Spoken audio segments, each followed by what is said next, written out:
Ministri i Arsimit dhe Shkencës Vesna Janevska thotë se të rinjtë duhet të jenë të vetëdijshëm për të ardhmen sepse bota po ndryshohet dhe se mënyra e mësimit duhet të jetë e përhershme.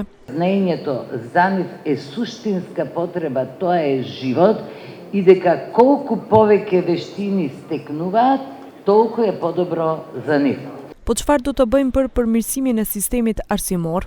Понудивме заедно со бирото нов гимназиски курикулум кои се обидовме максимално да го однатураме на потребите на денешното време.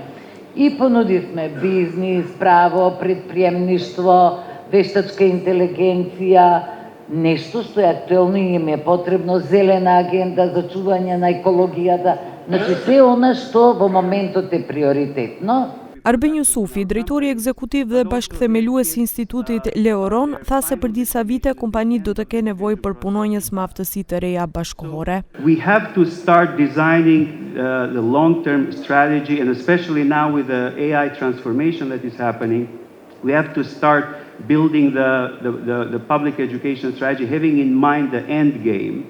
And the end game is that in 5-10 years' time, all of us, whether Alkaloid or Leoron or Salient or any company here, will have completely different needs from the workforce, from their skills point of view, competency point of view, language skills, AI capabilities, and so on.